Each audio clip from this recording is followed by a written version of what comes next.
7 Golf R 3-door hatch. It also comes with 5 doors if you have kids constantly popping in and out the back, but I personally prefer the 3-door because it looks a lot more sporty. The car comes with, as standard, xenon headlights, rear tinted lights, and with folding wing mirrors gives the car a real stylish and modern look. The base spec model costs $31,000 brand new for a manual, or you can get a DSG which has the next gear ready and is automatic for $32,000. This is $4 more than a Golf GTI, but comes with a 4-wheel drive system and 79 more horsepower, which I can tell you is definitely worth it. Underneath the bonnet lies a 4-cylinder, 2-litre turbocharged engine, which above 3,000 revs gives a beastly growl.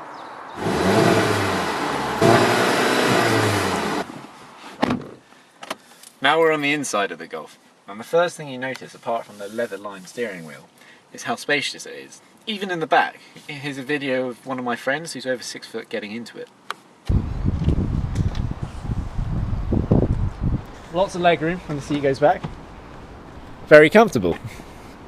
As well as good leg space in the back, the car also has a good sized boot with 325 litre capacity, which is equal to 1 large suitcase, 2 medium suitcases and a violin. Or a Harry and a rather large teddy bear. Wait, no, don't close the boot.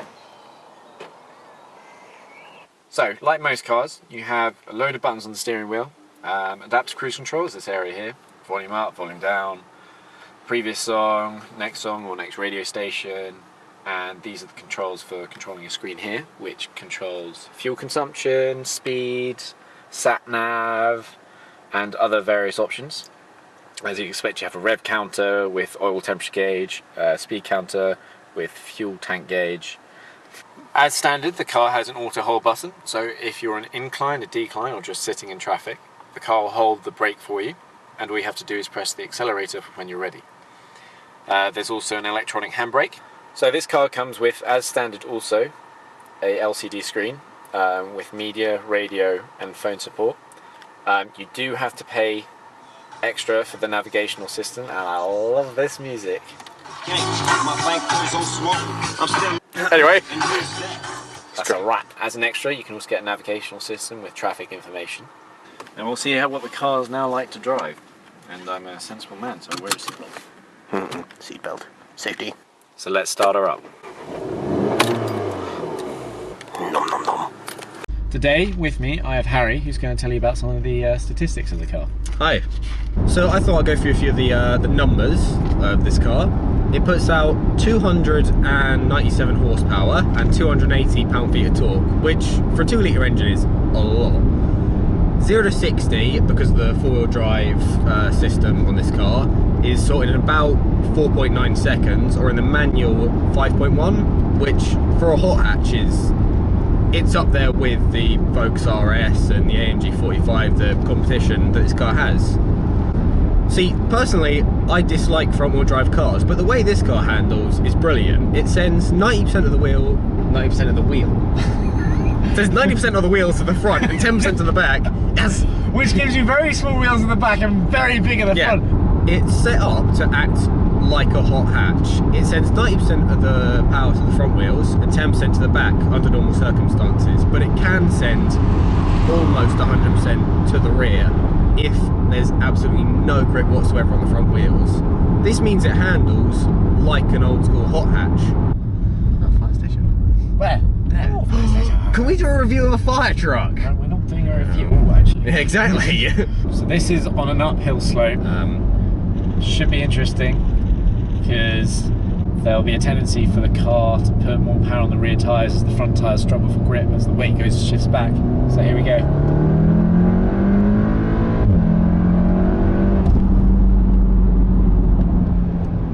What do you say, Harry? Does that feel like it's pulling from the front, or did you feel like a slight distribution as it pushed from the back? It felt fast. That is very true. It did feel fast and quite loud, considering it was uphill as well. Yeah, I have no idea. I'd say it felt like he was pulling more from the front. I didn't actually notice any pull from the back. Showing even, although it is dry weather, during the wet, I suppose you might expect a bit more of a push from the back. but it shows how the four-wheel system does try and prioritise the front wheels if possible. Who is playing this? It sounds like a worse version of Nicki Minaj. How is this kid stream? It's Missy Dynamite. Oh, I knew that. Catch any of that. Kids these days. I'm older than you! I think the speakers are very average in the car. Yeah. But not bad. They're just average. They're just modern car average. Yeah, fair. I'm not talking a lot anyway, we'd rather it spoke to you. It spoke to you? This is why people live stream. I understand. Yeah, so you can get an actual response from viewers rather than just do what you think is right and then go, oh, why didn't you do this and why didn't you do that? Imagine how much that would cost you the unlimited data. I was like, I see where this is going. So earlier I was talking about the adaptive cruise control. Now what this does is it has your usual cruise control where you set a limit speed such as 70 because you wouldn't want to go any faster than that because that's the speed limit. And then if a car in front of you slows down, then the car will automatically slow down for you. So here I set the adaptive cruise to 70 miles per hour, which you can see in the bottom left part of the screen. Now I'm not touching the pedals or anything. We are starting to approach the car and it's already slowing down, which is really helpful because it means all you have to do is concentrate on the wheel and not constantly look down at the screen to see what speed you're doing. Not on camera. Accelerate to the speed limit and then stop. Exactly. Now that is legal. There is nothing against acceleration. Well, you can get done for dangerous driving. Dangerous driving, but I mean, does dangerous driving count accelerating quickly? I don't know. In a straight line when there are no cars. Ask a police officer. I don't know. Next one we'll see, we'll ask. Oh, in this one? Oh yeah. Should we go back? No. I think dangerous driving might be turning. Yeah, going the wrong way down the motorway might be dangerous driving. With this car, there are 3 different types of modes. You have Sport, Normal, and Eco. Now I tend to keep it in Eco the whole time unless I want to go to Sport, which is only a tap away with the gear stick. So you just tap it back, revs go up, larger sound from the exhaust. But in Eco, I mean, it simply has enough power for all you need. So I'm about to pull out here. That's Eco. Still has enough power, easily. So I mean, unless you are on a racetrack, there isn't much need to enter the sports mode. There is also an individual setting where you can take parts of Eco and sports and put them together. So you can have the engine in Eco, but you can still have the racing set steering wheel, so it's more responsive as you turn. Oh, bouncy potholes. Car works well with potholes. Yes, yes. So overall, this is a very good all-rounded car. It's quick, it's four-wheel drive, meaning it handles most road conditions very well, and it's very spacious for a hot hatch. However, if you're going on holiday and you're taking a few people with you, you might struggle with the boot space. So to compensate for this, you can get a roof rack, which simply attaches to the side window here and the rear window here, which you can do yourself, and attach a roof box to it, which will allow you the extra luggage space you might need. This also allows you to attach mountain and road bikes.